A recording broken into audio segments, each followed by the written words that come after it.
अच्छा, अभी बड़ा औखा सवाल आ गया बच्चों। 19 नंबर का सवाल आया। तो हिंदी टर्म पेपर दे। ठीक हो गया। हरकत तो ये कोई नहीं है। हाँ सही हो गया। हाँ जी। 15 और 4 19 नंबर का सवाल आया। Yano Limited is engaged in the manufacturing and selling of three products that are alpha, beta, and gamma. While has recently received an order from an overseas customer for 3000, 4000, 1000 kg of alpha, beta, and gamma. Export sales. ठीक हो गया जी। Order है। This order represents 25% of total demand of each of the three products. तो बच्चों अगर ये 25-25% demand है तो 100-100% डिमांड निकाले पहले। इससे पहले तमाम सवालों में डिमांड दी जाती थी, इस सवाल में इसने डिमांड नहीं दी। तो टोटल डिमांड आपको निकालनी पड़ेगी। अल्फा की डिमांड कितनी आएगी? 12,000। बीटा की 16,000 और गैमा की 4,000। क्या ये बात समझ? और उसके अंदर ही ये वाला ऑर्डर शामिल है या अलहदा से है? क्या उसने कहा कि ये उसके अलावा है? तो हम यही अज्यूम करेंगे कि जो एक्सपोर्ट का ऑर्डर आया है वो उस डिमांड के अंदर शामिल है। समझ रही है? The management has decided to consider this order as high priority. High priority का मतलब यह है कि ये मुकम्मल करना ही करना है। बाकी डिमांड बाद में देखेंगे, लेकिन पहले ये पूरा करना है। As it is expected that repeated order would be received if the customer is fully satisfied. इस बंदे का ऑर्डर ठीक हो गया ना तो ये फ्यूचर में भी ऑर्डर देगा नहीं। लेकिन अगर इसके ऑर्डर में गड़बड़ कर दी ना तो फिर एक्सपोर्ट नहीं करेंगे हम। Therefore this order would be fulfilled before any other order.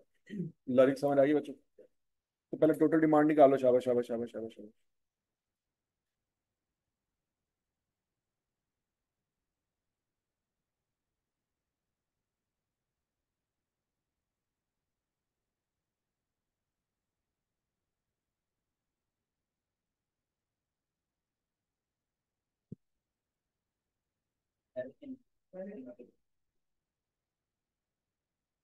ये 2021 में आया था।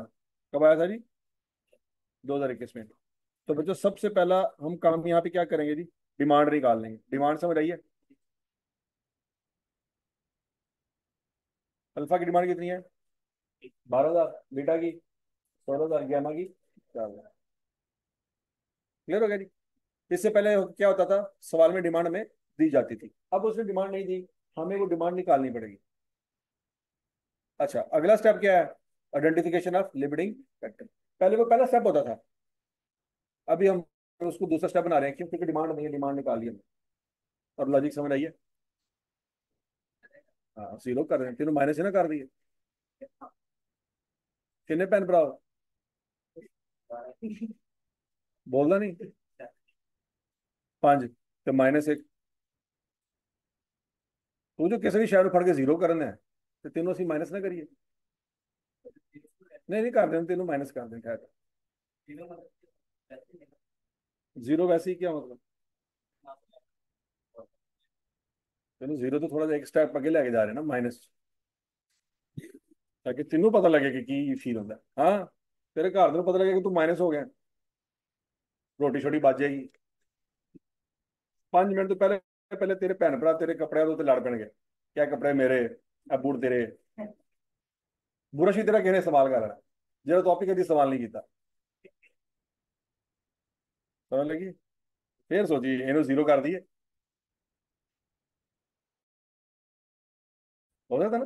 करिए। कर दे, हाँ रह जा। अच्छा जी, बरल आगे चलते रही।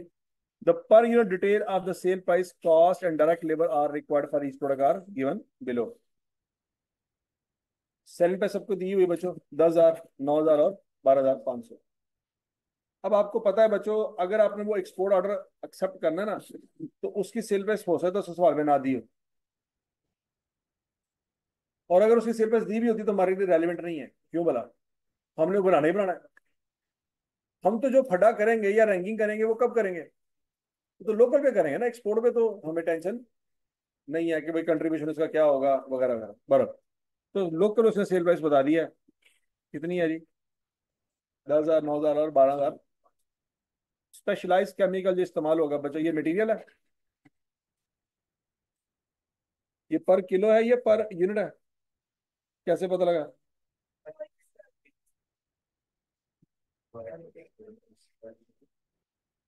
ठीक हो गया जी। मटेरियल दे दिया बच्चों उसने, लेबर भी दे दिया, और वेरिएबल प्रोडक्शन कॉस्ट भी दे दी है। तो इन तीनों को टोटल करेंगे तो क्या आंसर आ जाएगा? वेरिएबल कॉस्ट आ जाएगी, ऐसी है। तो बोलो तो सही। तो यहाँ से कंट्रीब्यूशन पर यूनिट निकल आएगा। अच्छा, अब बच्चों याद रखना, ये सेलिंग एंड एडमिन में भी 30% वेरिएबल है, तो ये भी शामिल करनी पड़ेगी, क्योंकि वेरिएबल कॉस्ट मीन्स वेरिएबल हर तरह की बात समझेगी ना। तो इसमें से वेरिएबल का पोर्शन निकाल के ऊपर वाले में जमा करेंगे, वो माइनस करेंगे तो कंट्रीब्यूशन पर यूनिट आ जाएगा। तो क्या आप कंट्रीब्यूशन पर यूनिट निकाल सकते हैं? अल्फा बीटा गामा का स्पीडा मारो, स्पीडा स्पीडा।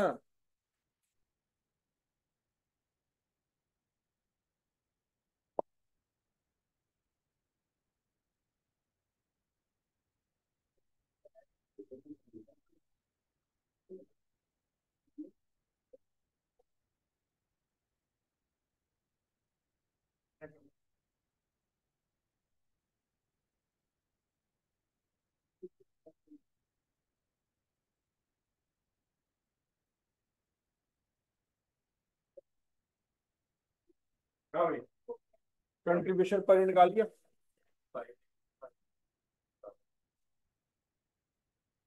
क्या निकला जी, बताने जरा। 5।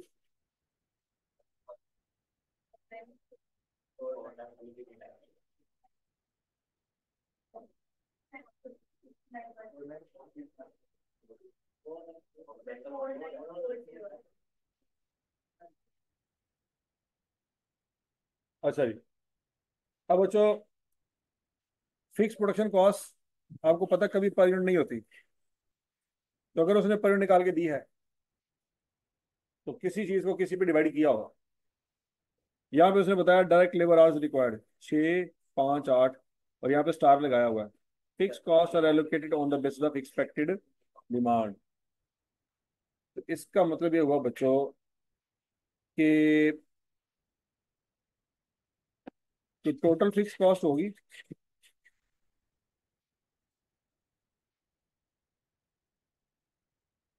उसको डिवाइड किया होगा डिमांड पे, तो आंसर आया होगा 750। सोचो जरा, तो डिमांड कितनी है 12,000। तो इसका मतलब है 750 को किससे मल्टीप्लाई करेंगे? 12,000 से। क्या आंसर आएगा? 9 मिलियन। और ये खर्चा सिर्फ अल्फा पे आया। सोचो सोचो सोचो सोचो, बीटा पे भी तो आया होगा ना। कितना? कैसे? 400 को मल्टीप्लाई करेंगे किसके साथ? 16,000 के साथ। और गैमा? कैसे कैसे कैसे?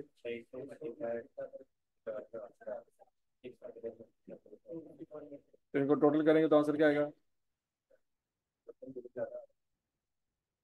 Fixed production cost.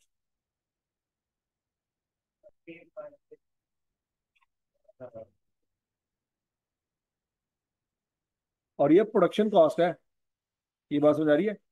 अभी सेलिंग और डिस्ट्रीब्यूशन कॉस्ट भी आनी है। इस 250 में से वेरिएबल पोर्शन साइड पे करें। इस 250 में से 30% साइड पे कर दें। 175। इसको मल्टीप्लाई करेंगे किसके साथ? 12,000 से। 12,000 से क्यों करेंगे? अल्फा। हाँ भाई, फिक्स्ड सेलिंग कॉस्ट कितनी आ जाती है? बीटा का आंसर कैसे निकालेंगे? इस 200 में से 30% साइड पे कर दें। 140 इंटू डिमांड 16,000,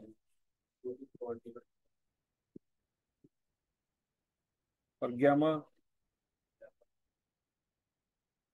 इस 300 में से 30% साइड पे साइड कर दें, इंटू 4,000 है। तो टोटल कर ले बच्चों।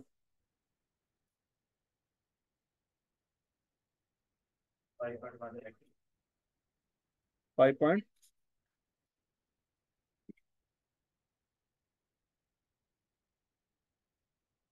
फिर आपकी फिक्स कॉस्ट निकल आए।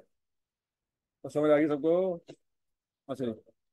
अब हमने चलो जो कुछ हमें समझ आ रहा था वो निकाल लिया। सबसे पहला स्टेप तो हमने अभी तक मिस कर दिया है, वो कौन सा?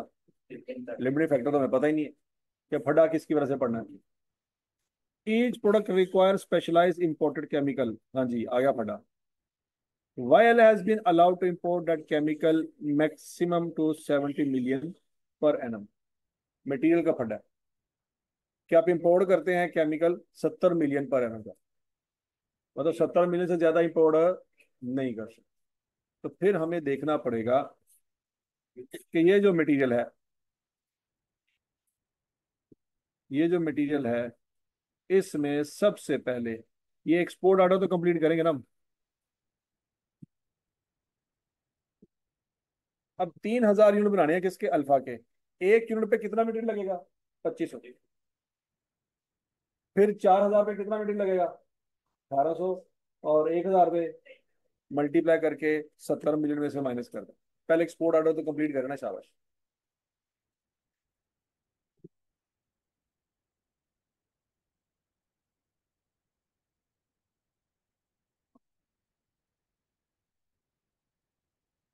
करे करे करे, शाबाश।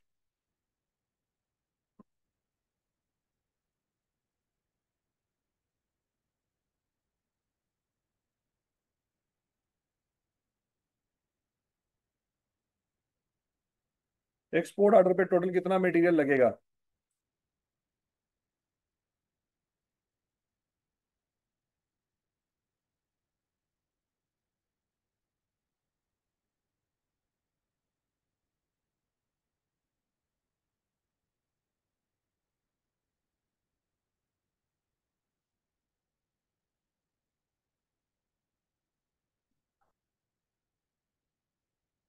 हाँ जी।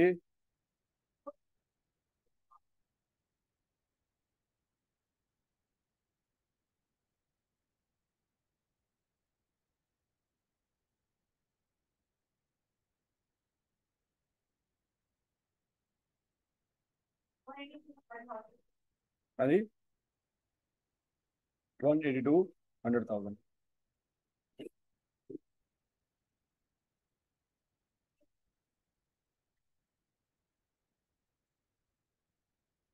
70 में से 18.2 मिलियन निकल गया। इसका एक्सपोर्ट का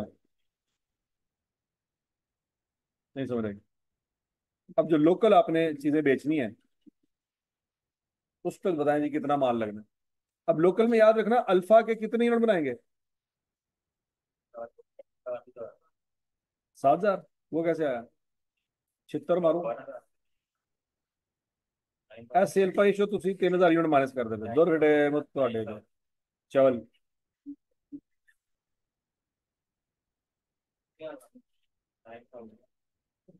ਹੈਗਾ ਨਹੀਂ ਸੇਲ ਪ੍ਰਾइस ਚੋਂ यूनिट ਕੱਢਦੇ ਪਏ ਨੇ ਤੇ लोकल यूनिट आते पए ने। वाह वाह वाह वाह वाह। कभी कभी तो निकालना क्या था?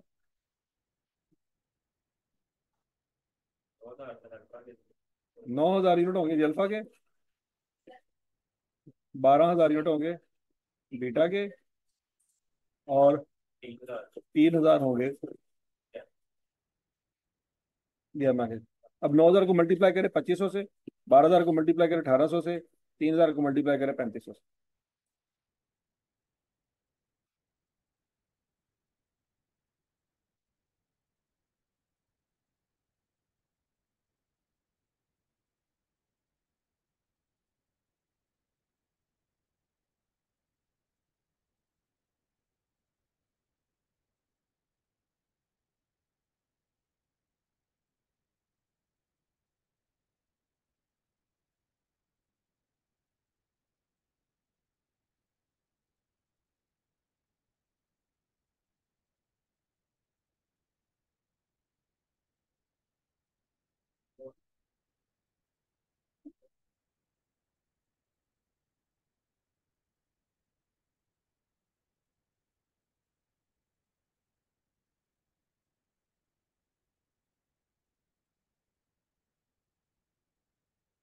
हाँ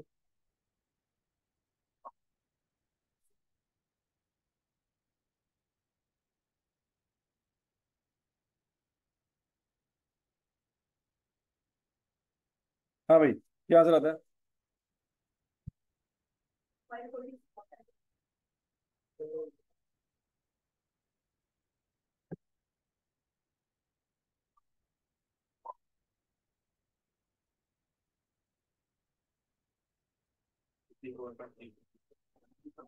54.6 मिलियन। तो बताएं जी, 70 में खत्म हो गया कि नहीं वहाँ? ठीक है जी, हमने 2 स्टेप में किया है। आप अगर एक स्टेप में कर ले तभी आंसर सेम ही आएगा। यहाँ पे क्या किया है? 12,000 × 2,500, 16,000 × 1,800, 4,000 × 3,500। इसमें लोकल और एक्सपोर्ट दोनों ही है। अगर आप लोकल लैदा और एक्सपोर्ट लैदा करना चाहे फिर भी आंसर यही आएगा। है क्या? तू भी ऐसे किया? वेल है। पिछला तो कॉपी करके गलत करता है।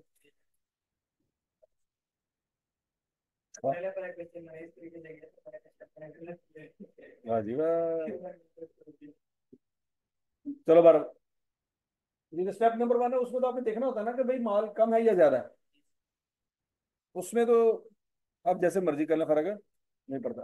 लेकिन हम वो जो लोकल और एक्सपोर्ट ज्यादा करते हैं ना, वो इसलिए करते हैं क्योंकि चौथे जब प्रोडक्शन प्लान बनाना है ना, उसमें भी आपने क्या करना है? एक्सपोर्ट पहले लेना और लोकल बाद में लेनी होती है। तो वो आदत तक बन जाती है, तो बंदा क्या करता है? हमेशा एक्सपोर्ट पहले और लोकल बाद में ले। तो स्टेप नंबर 1 में लियो, स्टेप नंबर 6 में भी। समझ आ गई ना? जब प्रोडक्शन प्लान बनाएंगे सबसे पहले एक्सपोर्ट को मुकम्मल करना है, क्योंकि उसमें कोई रैंकिंग नहीं है। रैंकिंग कब आनी है? लोकल में। तो लोकल में रैंकिंग आती है तो फिर वो लैदा करना पड़ता है, एक्सपोर्ट लैदा करना पड़ता है। ठीक है, यहाँ पे हम इकट्ठा कर लें कोई मसला नहीं है। लेकिन एक आदत बन जाती है, एक्सपोर्ट पहले लोकल बाद में, फिर बंदा हर जगह पे यही कर रहा है। और समझ आ गई बात? अच्छा जी, साबित हो गया बच्चों क्या कि भाई ये जो मटीरियल केमिकल है ये क्या है? Limiting factor. हजम शुद्ध। अच्छा जी। और कंट्रीब्यूशन पर निकाल लिया था आपने? ये वाला स्टेप भी हो चुका है बच्चों। अच्छा, याद रखना, लिमिटिंग फैक्टर पहला स्टेप है हमारे उसके कंसेप्ट के हिसाब से, और कंट्रीब्यूशन पर यूनिट दूसरा स्टेप है।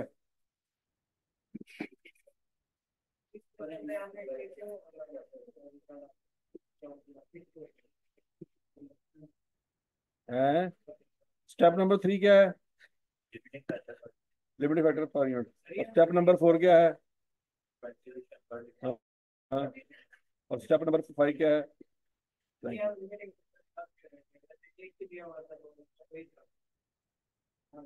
लेकिन स्टेप तो पूरे करने ना, हर स्टेप के मार्क्स होते हैं।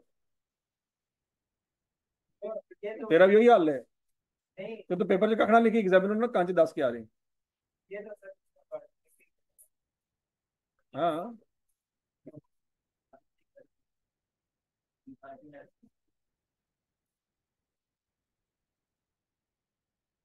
नहीं करना फिर। अब बोल। अच्छा जी, कंट्रीब्यूशन पॉइंट आपने निकाला है कि नहीं निकाला? 5925 4940 6910। 5925 4940 6910। अब इसको डिवाइड कर दें किस पे? Chemical cost per unit. किस पे डिवाइड कर देंगे?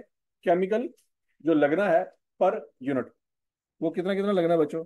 2500, 1800, 3500। इस पे डिवाइड कर दें तो कंट्रीब्यूशन पर लिमिटिंग फैक्टर आ जाएगा।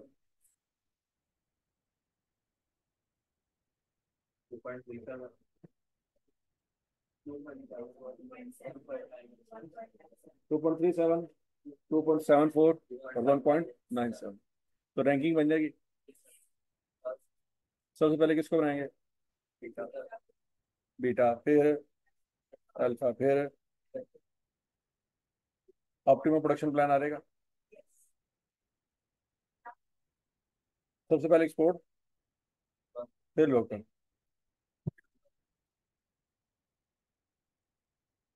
ये देख लो जरा, ऑप्टिमम प्रोडक्शन प्लान कैसे लिखेंगे जी? सबसे पहले केमिकल अवेलेबल कितना है? 70 मिलियन। ऐसे ऊपर तो जा ही नहीं ना सकते। एक्सपोर्ट ऑर्डर में 3,000 × 2500, 4,000 × 1800, 1000 × 35, ये बात समझ आ रही है। 18.2 मिलियन निकाला हुआ ना आपने, वही उसमें से क्या कर देना, माइनस। हम्म। अच्छा जी, और पीछे क्या बच गया, 51.8 मिलियन। अब आपका आंसर 51.8 मिलियन से ऊपर नहीं जाना चाहिए, पहले तो चला गया था ना, अब नहीं जाना चाहिए। सबसे पहले किसकी बारी आएगी बच्चों, बीटा की।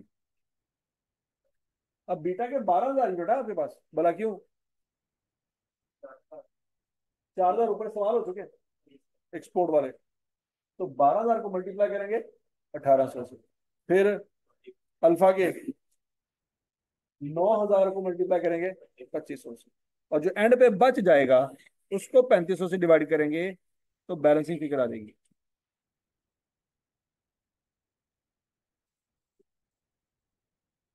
नहीं समझ आएगी।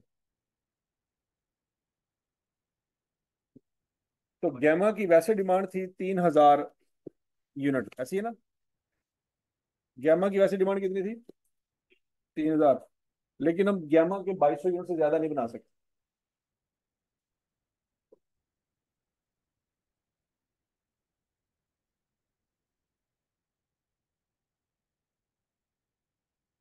हजम शुद्ध,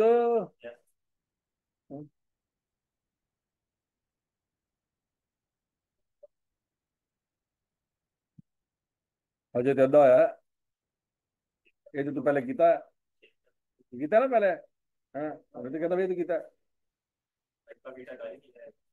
नहीं नहीं नहीं, सही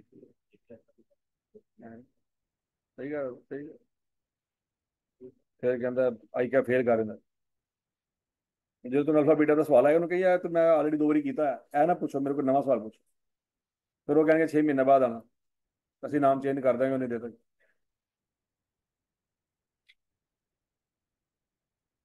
तो ठीक हो गया जी, समझ आ गई बात। अब बच्चे सवाल में क्या उसने आपसे ऑप्टिमल प्रोडक्शन प्लान मांगा हुआ है,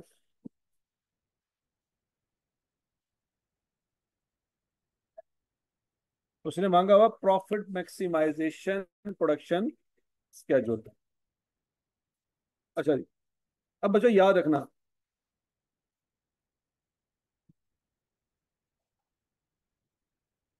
हाँ, अब बुआ बंद कर दे, मैं मारना तेरे सिर पाड़ देना। देखो, अब यहाँ पे कंट्रीब्यूशन आप निकाल रहे हैं, अब कंट्रीब्यूशन टोटल कंट्रीब्यूशन आप नहीं निकाल सकते, भला क्यों, जो एक्सपोर्ट वाली सेल है उसकी तो प्राइस बताई नहीं उसने सवाल में,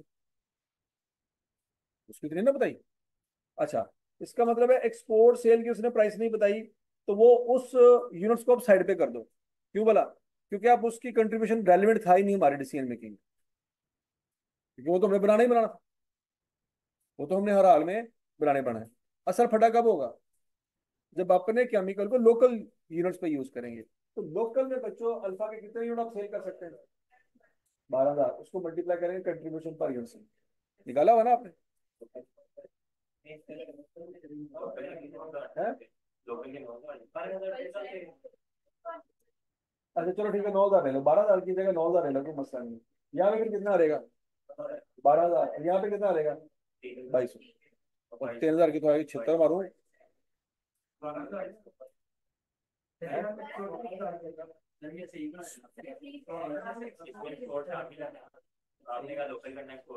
नहीं नहीं, तो वही मैं कह रहा हूँ ना कि इस 12,000 में एक्सपोर्ट सेल है, देखा,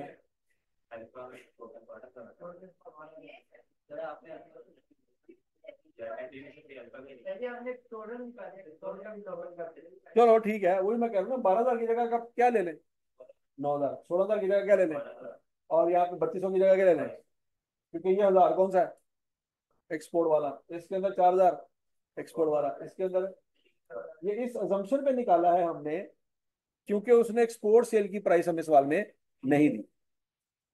अजम्पशन ये ले रहे हैं कि एक्सपोर्ट सेल की प्राइस सेम है, तब ये कैलकुलेशन हुई है। अगर कोई बच्चा ये अज्यूम करता है कि सर एक्सपोर्ट सेल की प्राइस ज्यादा होगी, तो वो उन यूनिट्स को यहाँ पे शामिल ना करें। नहीं लॉजिक समझ रहे, क्योंकि हमने अजम्पशन क्या लिया कि एक्सपोर्ट सेल की प्राइस वही है जो लोकल की है।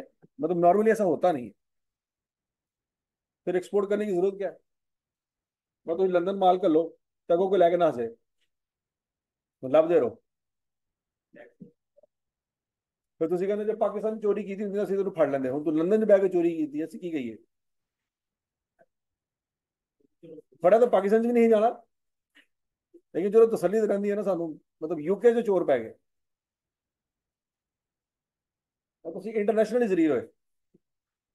लोकली तो चलो बंदा मिट्टी शिट्टी पा लेंदा, लोगों ने दसदा ही नहीं कि चोरी होगी।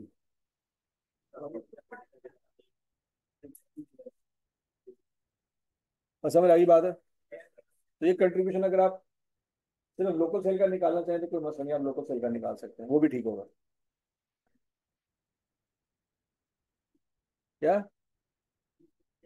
हाँ कर दा मैं अगली अटेम्प्ट, टेंशन ना। तो समझ आ गई बात है।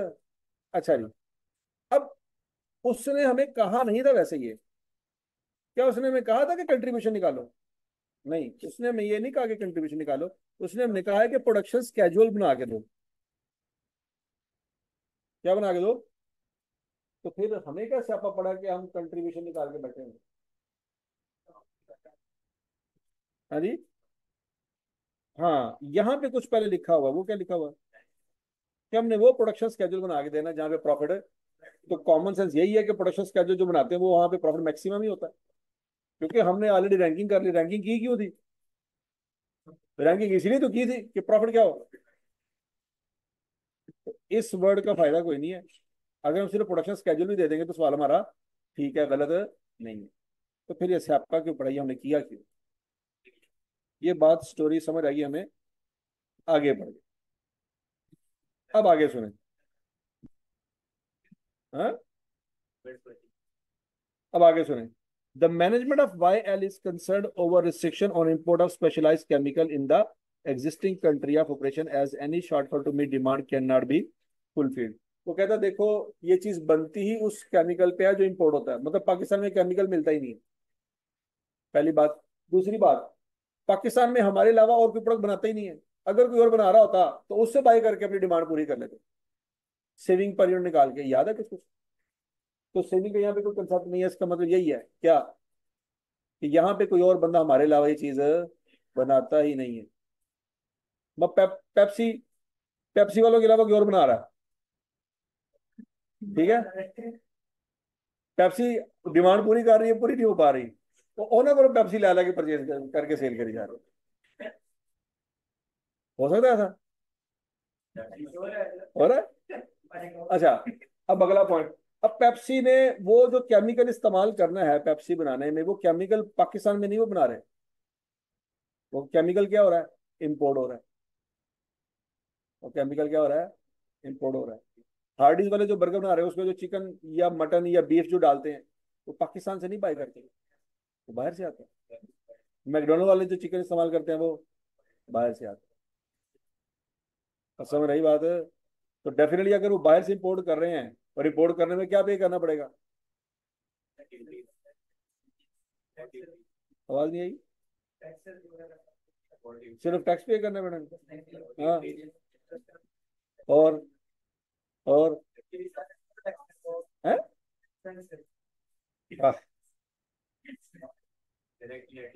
कौन कौन से एक्सपेंसिव है? अरे जिस को माल चुके ਉਹਨੂੰ 1 ਰੁਪਈਆ नहीं देना। ड्यूटियां दे दो ਤੁਸੀਂ सर, फिर वो ਤੁਹਾਡੀ कैलकुलेशन ਤੇ ਪਰ ਜਿਹੜੇ को माल चुके वो बैठा रहे। लेकिन पहले से ड्यूटियां पे कर ली। मैंने कहा पुता अगली बारी माल लेना ਤੁਹਾਨੂੰ ਦੱਸਾਂਗਾ मैं। तो ड्यूटी देना, माल ना लेना साढ़े को। ठीक है जी। अच्छा, अब सुने जरा। पॉइंट ये है बच्चों कि जब आप माल इंपोर्ट करेंगे तो जिस बंदे से इंपोर्ट करेंगे वो बाबा कायद आजम की फोटो देखने में इंटरेस्टेड नहीं है। बात समझ आ रही है ना? वो बाबा कायद आजम की फोटो देखने में इंटरेस्टेड नहीं है। वो क्या मांग रहा है? नूडल्स? नूडल मांग रहा है, नूडल। क्या मांग रहा है? डॉलर मांग रहा है। और डॉलर आपके पास है नहीं। तो लिहाजा गवर्नमेंट फिर क्या करेगी? पाबंदी लगाएगी कि ये माल इससे ज्यादा बाय नहीं कर सकते। क्यों? क्योंकि बाय करोगे तो आप क्या मांगोगे? डॉलर। डॉलर हुकूमत को कोई नहीं तो ਤੁਹਾਨੂੰ कितों दें? तो आप वो डॉलर फिर हुकूमत से लेके उसको देंगे। हुकूमत को आप ही कोई नहीं, तो अल्टीमेटली फिर हुकूमत क्या करेगी, पाबंदी लगाएगी। हाँ ठीक है मैं। ओ अच्छा, सही। ये तो सोचा ही नहीं। तो गलत ऐसी करते हो तो बिजनेस खोल लिया कोई, तो पता चलते चला बिजनेस ठप करेंगे जो तेन गलती ने किसी ने रख लिया। ठीक है। अच्छा जी। अब ये लोग परेशान हो गए हैं, कहते यार पाकिस्तानी डॉलर है कोई नहीं, हमने माल इंपोर्ट करना, डॉलर चाहिए, डॉलर इनके पास है कोई नहीं। तो लिहाजा गवर्नमेंट ने कह दिया भाईजान इतने डॉलर आपको साल में दे सकते हैं कि आप कितना के माल उठा सकते हैं, 70 मिलियन का। कहता इन्हें को डॉलर कोई नहीं, तो आप कंपनी नहीं चल सकती। तो कहते हैं फिर उस मुल्क में चलते हैं जहां पे इस तरह का मसला ना हो, ये कंट्री शिफ्ट करने लगे। समझ रही है। अब सुने, one of the proposal is to shut down the existing plant and start manufacturing in country X. तो कहता है यहाँ पे सारा सेटअप बंद करो। वारिद यहां से निकल गया, वारिद निकल गया। और कौन कौन निकल गया, टेलीनॉर निकल गया, उबर निकल गया। समझ आ रही कि नहीं आ रही। और भी बड़े सेटअप निकल गए। तो निकले क्यों, समझ आ रही क्यों कि क्यों निकले हैं। क्योंकि भाई जब उन्होंने माल मंगाना होता था डॉलर चाहिए होते थे, डॉलर इनके पास होते नहीं थे, माल उनका 2-2 साल लटका रहता था। अच्छा जी, अगला point. Following information is relevant if Y considers to start manufacturing in country X. अच्छा वो कहता है फर्ज करो जी आप यहाँ से निकलते हो इंडिया चले जाते हो, तो इंडिया में इंपोर्ट की कोई रिस्ट्रिक्शन है, उनके पास अन्य डॉलर है, वो कहते हैं जितना माल इंपोर्ट करना करो, डॉलर का कोई मसला। ओके। लेकिन वहां पे क्या मसला है, direct labour hours required for manufacturing Y's product are in short supply and available up to 1 lakh hours only. मसला वहां पे डायरेक्ट लेबर का है, यहाँ के लोगों को काम आता था, वहां के लोगों को ये काम नहीं आता। वो बात समझ आ गई कि नहीं आ गई। अब वहां पे फटा किस चीज का पड़ गया, लेबर का फटा पड़ गया, केमिकल का कोई फटा नहीं है। तो वहां पे दूसरे कंट्री में लिमिटिंग फैक्टर कौन सा होगा, डायरेक्ट लेबर होगा। दोबारा से क्या करना पड़ेगा, स्टेप नंबर 1 2 3 4 5 6।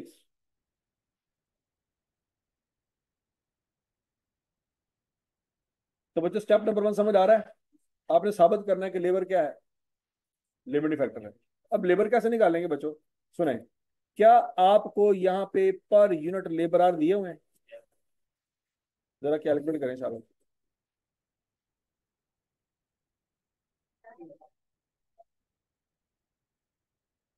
अल्फा के टोटल कितने यूनिट है, 12,000 मल्टीप्लाई बाय 6। बीटा की टोटल कितनी यूनिट है, 16,000 मल्टीप्लाई बाय 5। और ग्यामा के 4,000, 4,000 मल्टीप्लाई बाय 8।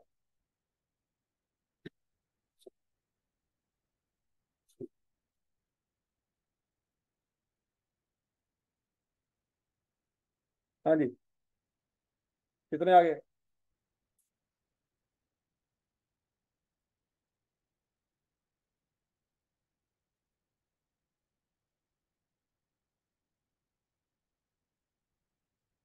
1,84,000 घंटे।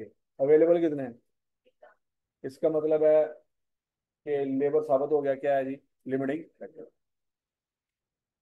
स्टेप नंबर 1 समझ आएगा सब, और बोल रहे तो सही।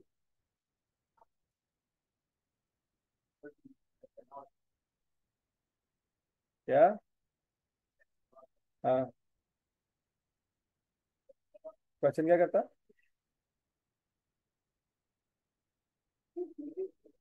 तू हालांकि चवल मारने है। सर अगर सवाल डिसीजन मेकिंग ना होता तो फिर क्या डिसीजन मेकिंग के टॉपिक में होता। हाँ हाँ, वो कॉमन सेंस है कि नॉन सेंस है। मतलब अगर इसमें डिसीजन मेकिंग ना होती तो क्या ये इस टॉपिक में होता। अ,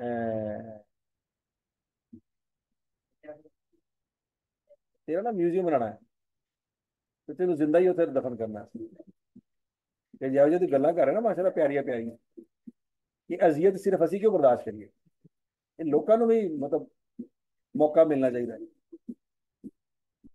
सवाल सुनो जी भाईजान, क्या क्या चवला मार रहा है कि सर अगर ये ना होता तो क्या सवाल इधर ही खत्म हो जाता। अच्छा आप समझ नहीं रहे, मार्फत की गल्लां कर रहे हैं ना, तू पहुंची हुई गल्लां कर रहे हैं। इतने बैठा बैठा तू मुल्तान पहुंच गया, मुल्तान पहुंच गया या सऊदीया, दस दिया करना सानू कितने इस टाइम। अच्छा जी बरन पॉइंट 1 2 हो गया जी। तीसरा point, any shortfall in the units can be met by sub contracting to an outside supplier. वो कहता है वहां पे एक और फायदा भी है कि लेबर हमारे पास क्या होगी, कम होगी, लेकिन वहां पे उस मुल्क में एक और बंदा भी यही माल बना रहा है। मतलब उस मुल्क में पेप्सी के अलावा कोई और बंदा भी पेप्सी बना रहा है। ठीक, the cost of buying each finish product of alpha beta and gamma would be equal to 5,000 4,500 एम। तो वहां पे उन लोगों से हम ये अल्फा बीटा गामा तीनों बाई कर सकते हैं। पाकिस्तान में तो बाई नहीं कर सकते थे, वहां पे कर सकते respectively. However, the order considered as high priority would be manufactured by YL itself। वो कहता है जो हाई प्रायोरिटी ऑर्डर है ना वो हम खुद बनाएंगे, क्यों बोला, क्योंकि उस पर रिस्क नहीं हम ले सकते। पता नहीं ये मतलब पेप्सी के अलावा कोई और बंदा पेप्सी बना रहा है, वो ਤੁਸੀਂ ਫੜ ਕੇ ਸ਼ਾਦੀ ਹਾਲ ਚ ਵੰਡ ਦਿੱਤੀ ਸਾਰਿਆਂ ਨੂੰ ਤੇ ਬਹਿਦਾ ਬਹਿਦਾ ਹੋਇਆ नहीं है कि नहीं।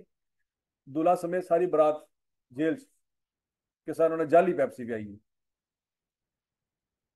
वो बात सुनिए जी, all other information unless otherwise specified would remain the same for country X. मतलब वो सारा कुछ सेम है कि वो जनाब उस पर लेबर कितना लगेगा, मटेरियल कितना लगेगा, वेरिएबल प्रोडक्शन ओवरहेड कितना लगेंगे, फिक्स कॉस्ट कितनी लगेगी, सारा डाटा क्या है, सेम है। क्योंकि डेफिनेटली जब कंट्री शिफ्ट कर रहे हैं तो मुझे फिक्स कॉस्ट ये नहीं देगी ना, ये भी तो चेंज हो जाएगी। लेकिन वो कह रहा है अज्यूम करे कि ये वही रहेगी। यहाँ पे जितने की फैक्ट्री मिली थी वहां पे भी उतने की फैक्ट्री मिल गई, यहाँ पे जितना रेंट है वहां पे भी उतने रेंट है, यहाँ पे जितने का प्लांट था वहां पे भी उतने का प्लांट है। ये बहुत बड़ी असम्पशन ले रहे हैं, पर तो ले लेते हैं assumption। while operate a just in time system and has no inventories of chemical or finished goods। कहता ओपनिंग स्टॉक कोई नहीं और क्लोजिंग स्टॉक भी कोई नहीं। ऐ ना एक दूसरे सोचो सर इतने जरा स्टॉक बचा होया सी ओदा की कीता है। वो कहता है ही कोई नहीं स्टॉक, ना ओपनिंग स्टॉक है ना क्लोजिंग स्टॉक। अब बच्चों जरा ध्यान से, अब अल्फा बीटा गैमा में याद रखना, यहाँ पे हम क्या निकालेंगे बच्चों, अब हमने कंट्रीब्यूशन ही निकालना। जो चीज आप आउटसोर्स कर सकते हैं वहां पे हम कंट्रीब्यूशन नहीं निकालेंगे, सेविंग निकालेंगे। याद है कुछ कुछ, मतलब अगर अपने मुल्क में बनाना है तो वहां पे यही चीज बाहर से कहीं से मिल सकती थी, तो वहां पे डिसीजन मेकिंग किसकी बेस पे की है, कंट्रीब्यूशन की बेस पे। लेकिन दूसरे मुल्क में जब गए हैं तो वहां पे सारी चीजें बाहर से मिल सकती हैं, तो वहां पे कंट्रीब्यूशन की बेस पे फैसला नहीं करेंगे, किसकी बेस पे करेंगे, सेविंग की बेस पे करेंगे। तो बच्चों वेरिएबल मैन्युफैक्चरिंग कॉस्ट आपने पहले निकाली है, और निकाली है कि नहीं निकाली, निकाली है। कौन कौन सी,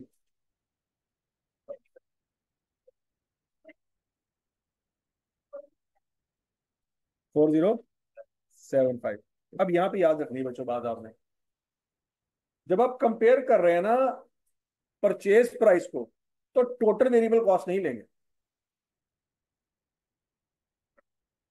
जब आप परचेज कर रहे हो ना अगले बंदे से, तो उसकी कॉस्ट को अपनी किस कॉस्ट से कंपेयर करेंगे, टोटल वेरिएबल कॉस्ट से नहीं, उसमें से सेलिंग डिस्ट्रीब्यूशन साइड पे कर दो, क्योंकि सेलिंग डिस्ट्रीब्यूशन अभी बाद में होनी है।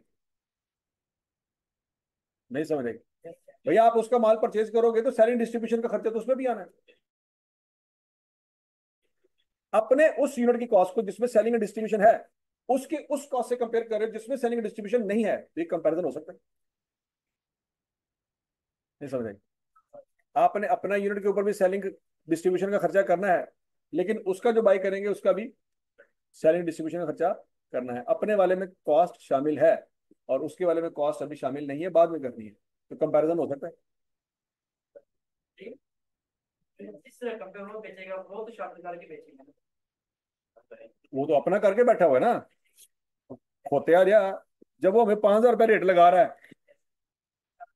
तो अपनी की थी, साड़ी थोड़ी की थी है। शाबाश है तेरे। ते ਅਸੀਂ ਜਿਹੜੀ ਸ਼ਾਮਿਲ ਕਰਦੇ ਪਏ ਆ ਉਹ ਨਹੀਂ ਕਰਦੇ ਪਏ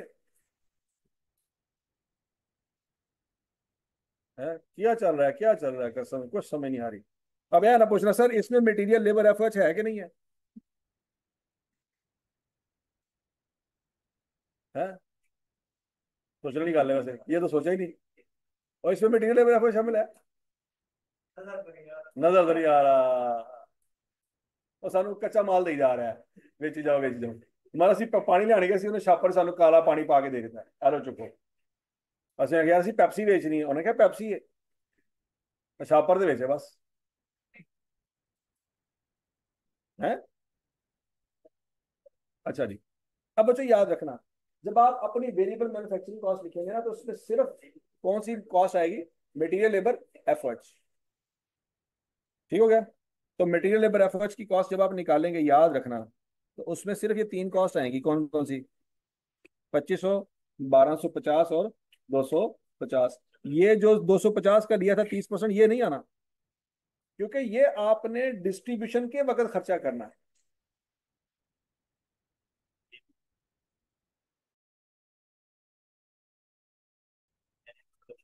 ठीक हो गया नहीं?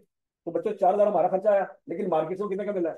5,000 का। तो इसका मतलब है अगर हम ये खुद बनाए तो हमें 1,000 रुपये की बचत होगी। नहीं समझ रहे? बीटा 4,000 का पड़ेगा, बाहर से 4,500 का। ग्यामा 5,500 का पड़ेगा, बाहर से 7,500 का। तो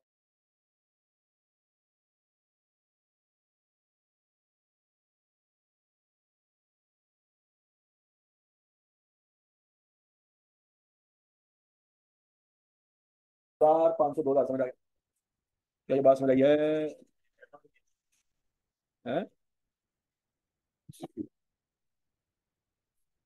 पहला स्टेप क्या था जी? लिमिटिंग फैक्टर तो हमने कर लिया।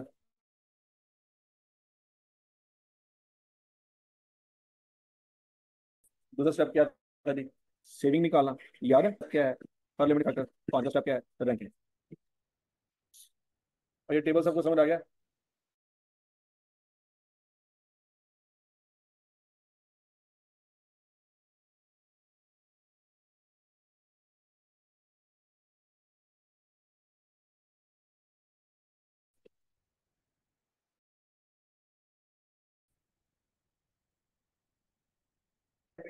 तो जे तू ना मारी, मैं तेरे तो जान मार, ये तेरे पीछे बैठा और तेन जान मारेगा। हाँ। ये तो मैं टाइम वाला कीड़ा मारा।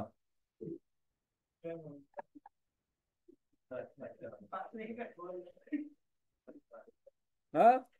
और तेरा टाइम हो गया। हम तो 5 बजे तक टाइम नहीं होना। 5 बजे तक कोई नहीं बोलने लगा टाइम हो गया। अच्छा जी।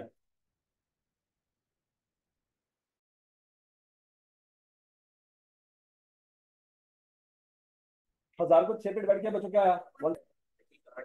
160। इधर बेटे मत तेरे से। 167 का मतलब 160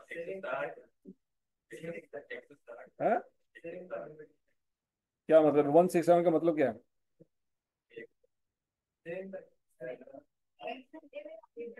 अगर हम एक लेबर आर यहाँ पे लगाएंगे, तो वो लेबर आर हमें 167 रुपए की कमाई करके देगा। और यहाँ पे 100 रुपए की कमाई, और यहाँ पे। तो सबसे कीमती हमारा घंटा कौन सा है? गैमा। सबसे पहले हम क्या बनाएंगे?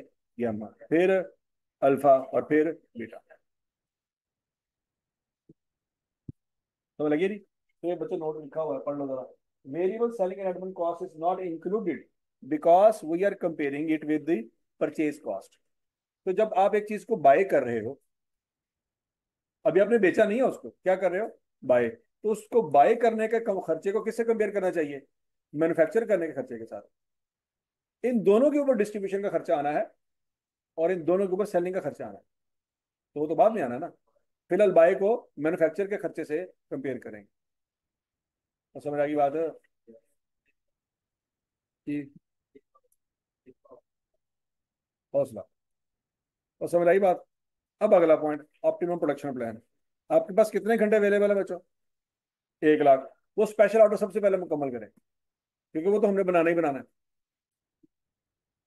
3,000 × 6, 4,000 × 5 और 1,000 × 8, ये बात समझ रही सबको? तो 46,000 घंटे उस पर लग गए।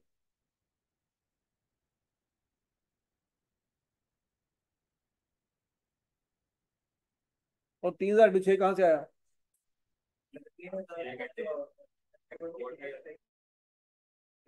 3,000 को मल्टीप्लाई किससे करेंगे? 6 से। 4,000 को 5 से, 1,000 को। 46,000 घंटे सिर्फ ये वाला ऑर्डर में रखा गया। तो समझ आ गया? और इसमें कोई रैंकिंग नहीं है कि पहले कौन सा बनाएंगे, सारे बनाने हैं। पीछे कितने घंटे बच गए?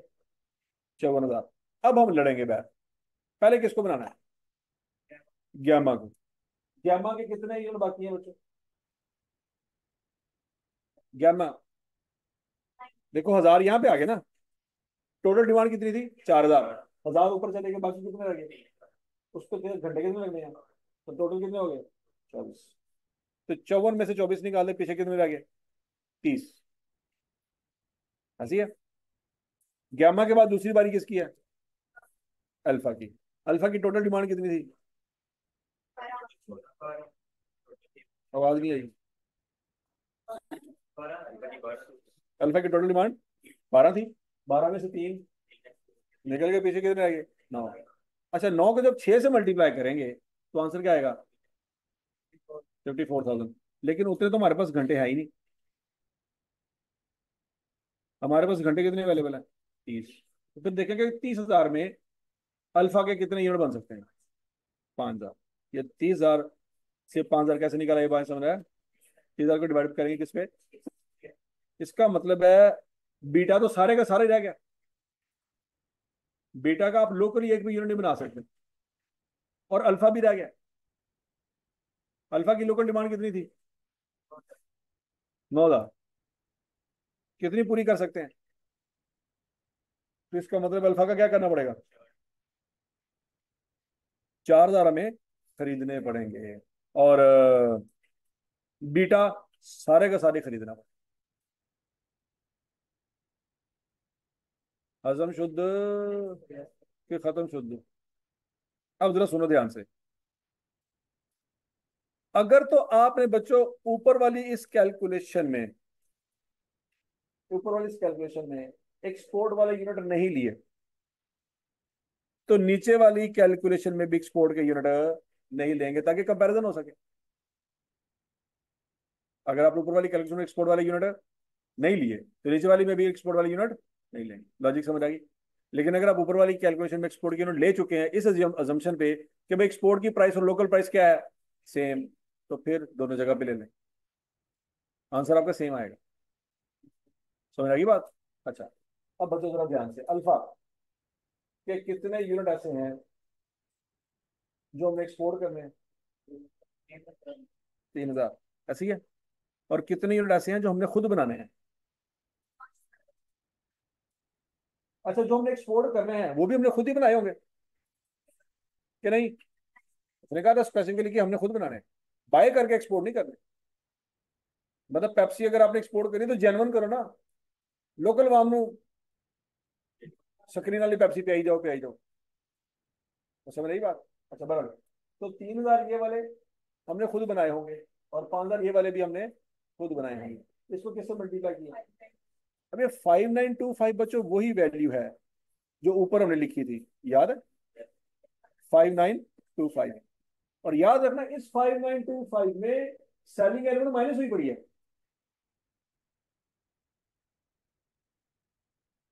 इस 5,925 में सेलिंग एलिमेंट क्या हुई पड़ी है? माइनस हुई पड़ी है। तो सेलिंग एलिमेंट का खर्चा माइनस हो चुका है कि नहीं हो चुका? नहीं समझ रही। तो बोलो तो सही। बच्चों ये जो आंसर आया है कंट्रीब्यूशन का, इसमें मुझे बताओ सेलिंग और एडमिन का खर्चा निकल चुका है या अभी इसमें मौजूद है? निकल चुका है ना पल्ले पे? तो समझा हूँ तेरी बारी। दर फटे मत तेरे पे। दोनों समझा? दानी को दिया। अच्छा वो पागल है, तो तू कौन है? या देख, कल तू इन्हें पढ़ा रहा सी, जिस पे एहसान करो उसके शर से बचो है। चेक करो आज तेरे तो सीधा सीधा ने की कहता। परी क्लास, परी तो नहीं, खैर अद्धी क्लास। चलो बिस्ती अद्धी होगी,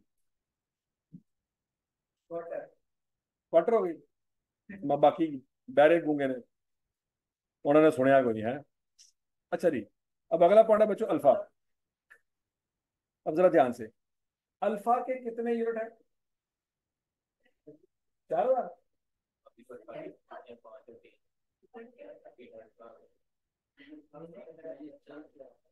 देखो ना, अल्फा के टोटल यूनिट कितने हैं, टोटल डिमांड कितनी है अल्फा की?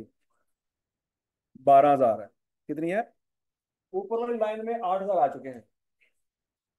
अल्फा के बाकी के यूनिट हम खरीद के आगे बेचेंगे। समझ आ गई बात? अच्छा, अब जो अल्फा के यूनिट हम खरीद के आगे बेचेंगे ना, उसमें हमने देखा ना कि कंट्रीब्यूशन पर यूनिट कौन सा है, उसमें कंट्रीब्यूशन पर यूनिट वो नहीं होगा जो हमने यहाँ पे लिखा हुआ। क्यों बोला? उसमें परचेज प्राइस भी आनी है और सेलिंग डिस्ट्रीब्यूशन का खर्चा भी आना है। इसमें हम ऑलरेडी लेके आ चुके हैं सेलिंग डिस्ट्रीब्यूशन का खर्चा, लेकिन इसमें हमने अभी शामिल करना है। लॉजिक समझ आ रही है? अब जरा सोचो 1 मिनट के लिए, अल्फा की सेल प्राइस क्या है? 10,000 का बेचेंगे, लेकिन हमने बाई किया होगा, अल्फा ने बाई कितने का किया है?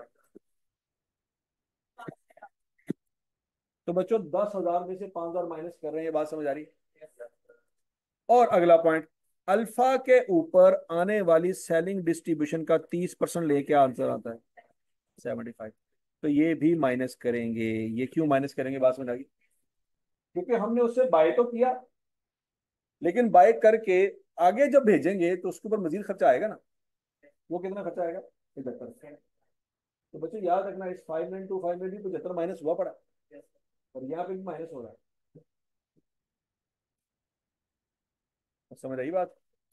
तो 1,000, 10,000 माइनस 5,000 माइनस 75, ये आएगा आपका कंट्रीब्यूशन पर यूनिट। क्या आंसर आता है? सेल पे से लेस? क्या मतलब? समझ नहीं आई। ये भी खर्चा है, ये भी खर्चा है, ये जमा होंगे आपस में, माइनस भी होंगे।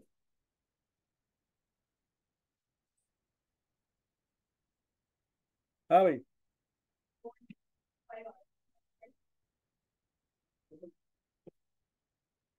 ये वाले पैसे सिर्फ हम अल्फा से कमाएंगे, क्या ये बात समझ आती है सबको? ये वाले पैसे सिर्फ कहाँ से कमाएंगे? अल्फा से। क्या अल्फा के 12,000 यूनिट पूरे हो गए बच्चों? कि नहीं हुए? हो गए। अब किसकी बारी है? बीटा की। बीटा की टोटल डिमांड कितनी थी? 16,000। 16 में से बच्चों 4,000 यहाँ पे लिखेंगे, 12,000 यहाँ पे लिखेंगे। लॉजिक समझ आई? अच्छा, ये जो बीटा के 4,000 यूनिट है, ये हमने खुद बनाए होंगे। क्या किए होंगे? तो इस पे कंट्रीब्यूशन पर यूनिट वही होगा जो पहले हमने यहाँ पे निकाला था। कौन सा वाला? ये वाला 49, क्योंकि हमने खुद बनाया, खुद बनाने पे कितना खर्चा आना है। और इस 4940 में याद रखना, सेलिंग आइटम का खर्चा ऑलरेडी माइनस हुआ पड़ा। ठीक है ना?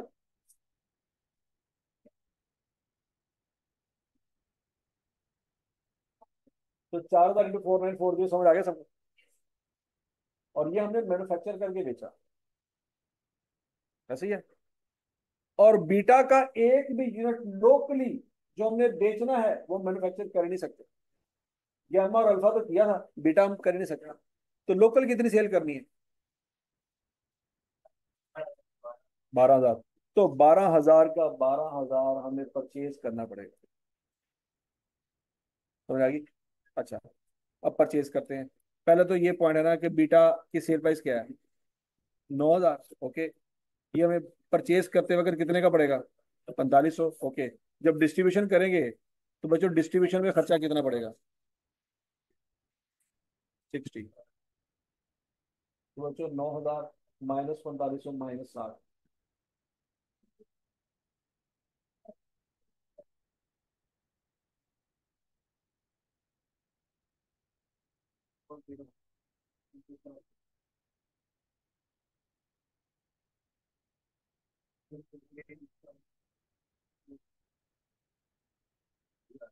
हाँ जी, समझ आ गया सबको?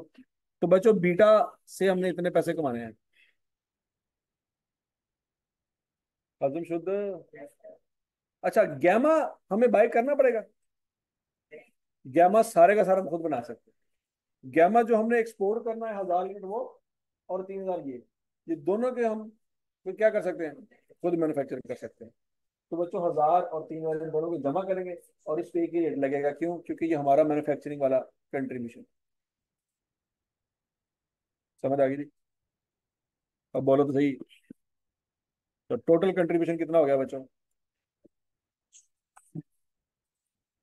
167,780,000। अच्छा, अब इसका कंपैरिजन होना है पहली ऑप्शन के साथ। इसमें मुझे बताओ हम कितना कमा रहे थे? 172 मिलियन।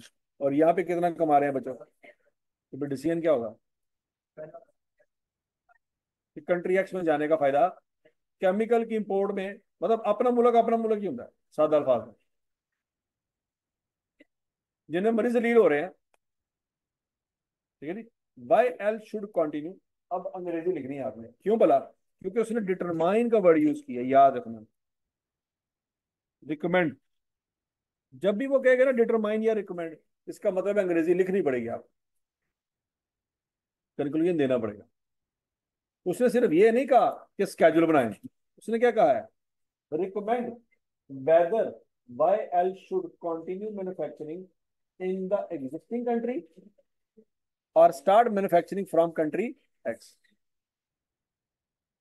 हाँ जी भाई ठंड। Y L should continue manufacturing in existing country as its contribution is maximum. इतने आगे थोड़ी अंग्रेजी मुक जानी है।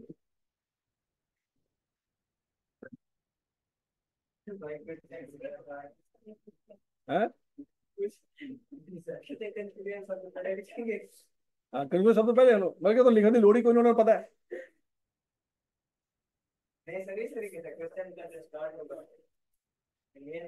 हाँ conclusion, I back to say that I am ill from 2 days, kindly grant me leave for 6 months, I will come again. हाँ, और समझ आ गई सबको? और कितने नंबर का सवाल आया था? 15 नंबर। अच्छा 4 नंबर उसने किस चीज के मांगे हैं? Discuss the non financial factor that management would need to consider before deciding to sub contract the manufacturing of its products. वो कह रहा है, जब आप ये माल बाहर से परचेज करोगे तो उसमें पैसों के अलावा कौन सा फड्डा हो सकता है? हम कहेंगे जब ये हमने माल बाहर से मंगवाना शुरू कर दिया ना, तो सबसे पहला फड्डा क्वालिटी का होना है। पता नहीं क्वालिटी वो अच्छी हो कि ना, नंबर 1। नंबर 2, हो सकता है कि वो बंदा हमें ये कहे कि सर बस कल माल पहुंचा, और वो कल आया ही ना। नहीं समझ आई, नहीं समझ आई। क्योंकि हमारे कंट्रोल में कख नहीं है ना, उसने हमें कह दिया कि बल कल माल आ जाएगा, और कल आए कोई नहीं। और हम जलील हो गए एक्सपोर्टर के सामने। वो जो माल हमने बाहर बेचना था, वो कहने भजन माल कितने गया? ऐसी फोन कर रहे, अगला बंदा फोन नहीं चुक रहा। नहीं समझ लगी? हफ्ते बाद सानू कहते चार दे खोखे से मिले बंदा, असि फड़ लिया। असि क्या किया, तू की ਕੀਤਾ ਸਾਡੇ ਨਾਲ, ਸਾਨੂੰ ਜ਼ਲੀਲ ਕਰਦਾ ਫੜ ਕੇ। ਉਹਨੇ ਰੋਣਾ ਸ਼ੁਰੂ ਕਰਤਾ, ਯਾਰ ਤੈਨੂੰ ਕੀ ਦੱਸਾਂ, ਮੇਰਾ ਦਾਦਾ ਨਹੀਂ ਸੀ, ਯਾਦ ਕਰ। ਉਹਦੇ ਫੇਫੜਿਆਂ 'ਚ ਮਸਲਾ ਸੀ। ਅਸੀਂ ਉਹਨੂੰ ਹਸਪਤਾਲ ਲੈ ਕੇ ਗਏ, ਹਸਪਤਾਲ ਦੇ ਵਿੱਚ ਕੋਈ ਬੰਦਾ ਹੀ ਨਹੀਂ ਸੀ ਹੈ। ਫਿਰ ਦਾਦੇ ਨੂੰ ਅਸੀਂ ਹਕੀਮ ਕੋਲ ਲੈ ਕੇ ਗਏ, ਫਿਰ ਹਕੀਮ ਸਾਹਿਬ ਨੇ ਇਲਾਜ ਸ਼ੁਰੂ ਕਰਤਾ। ਹਕੀਮ ਸਾਹਿਬ ਲੱਭਿਆ ਉਹ ਗਿਲਗਿਤ ਬਲਤਿਸਤਾਨ ਜਾ ਕੇ, ਉੱਥੇ ਸਿਗਨਲ ਹੀ ਕੋਈ ਨਹੀਂ ਸੀ ਆਉਂਦਾ। ਹੁਣ ਦਾਦਾ ਵੀ ਸਾਡਾ ਉੱਥੇ ਤੇ ਸੀ ਉੱਥੇ। ਅੱਜ तो मैं ਇੱਥੇ पैसे ਲੈਣ आया ਸੀ लाहौर से, मैं फड़ा गया। अब वो ऐसी स्टोरी सुनाते आप क्या उखाड़ लेंगे उसको? ठीक है, आप मैक्सिम फिर यही कहेंगे यार साड़ी भी दादी बीमार है, सानू की ਹੁੰਦਾ नंबर दे। मैक्सिमम यही कर सकते हैं और तो कुछ नहीं कर सकते। ठीक है ना? वो ऐसे रोने धोने शुरू कर देंगे बस। समझ लगी थी कि नॉन फाइनेंशियल फैक्टर कौन कौन से हो सकते हैं?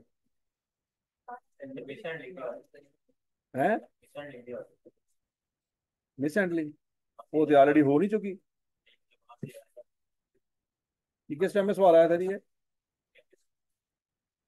ऑटोमिक किस में आया था? चलो जी, बाकी इसके फैक्टर हमने वैसे डिस्कस करने हैं, थोड़े से कर लेते हैं। अभी करते हैं।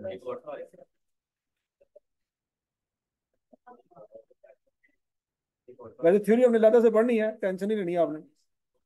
अब तो चूंकि सवाल में आ ही गई है तो चुप पढ़ रहे हैं, वरना हम नए थ्योरी एंड पे पढ़नी है। मैंने तो याद रहेगा, तो हमें याद रहेगा।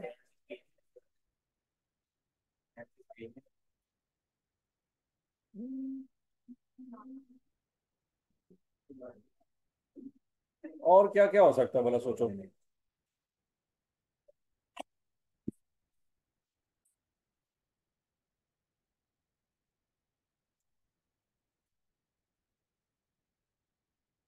ये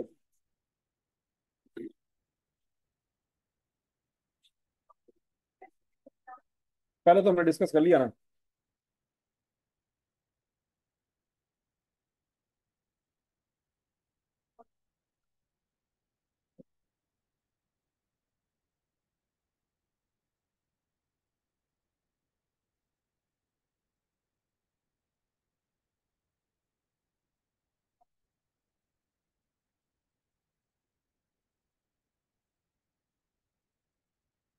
ठीक है जी।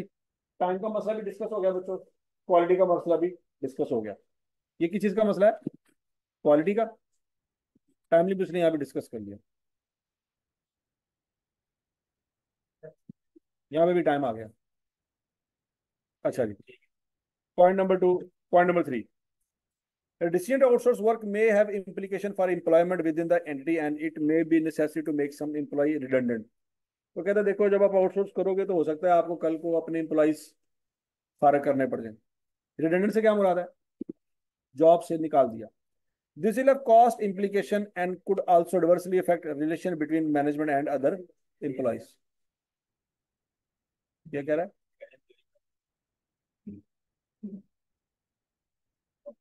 तो समझ आएगी बात।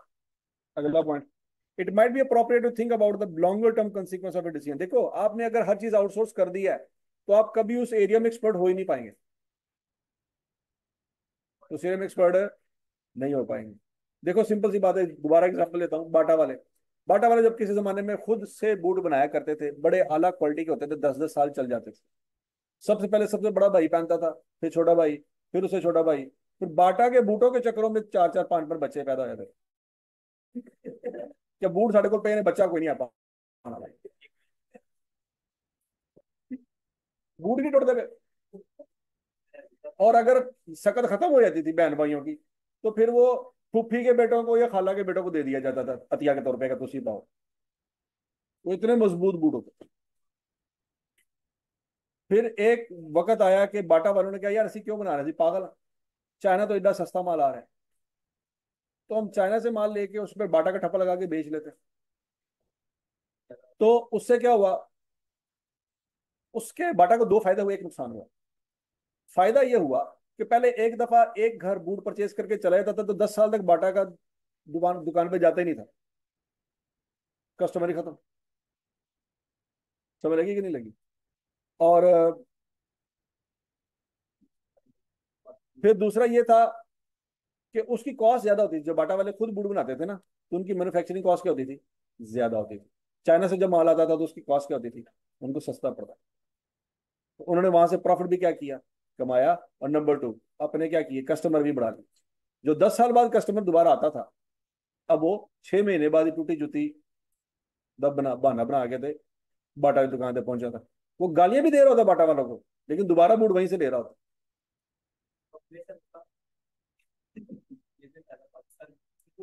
ठीक हो गया जी? वो बात समझ लगी? अच्छा। अब अगला पॉइंट ये है कि जब बाटा वालों ने बूट बाय करके बेचना शुरू कर दिए, तो अपने मुलाजमों का क्या करना था उसने? जो मुलाजिम उसने अपने रखे हुए थे, अब उनका क्या करें? अब आपको क्या करना पड़ेगा, वो इंप्लॉइज को कंपनी से निकालना होगा। अच्छा। और जब आप इंप्लॉइज को कंपनी से निकालेंगे तो फिर क्या होगा? लड़ाई होगी। इंप्लॉय केस कर देंगे मैनेजमेंट पे। जैसे स्टील मिल को जब बंद करने लगे थे तो आपने सुना था कि स्टील मिल के मुलाजमिन ने हड़ताल कर दी, तो फिर ये फड्डे शुरू हुए थे। फिर केस चलता सुप्रीम कोर्ट में, फिर सुप्रीम कोर्ट फैसले करता है कि भाईजान तुम बंद नहीं कर सकते। तो समझ आएगी बात। अगला point, it might be appropriate to think about the longer term consequence of a decision outsource work. फर्ज करो चाइना के साथ कल को हमारी लड़ाई होती है, तो आपके तो सारा अच्छा, ऑटोमेटिकली एक दिन में सारा कारोबार ठप हो गया। क्यों? आप डिपेंडेंट ही उन पे थे। अब उन्हीं के साथ आप क्या कर बैठे हैं, पंगा ले बैठे हैं। तो आपको ना माल आएगा ना आप आगे सेल कर सकते। नहीं बात समझ आ रही? और समझ आ गया? What might happen if the entity changes its mind at some time in the future and decides either to bring the work back in house or to give the work to a different external supplier?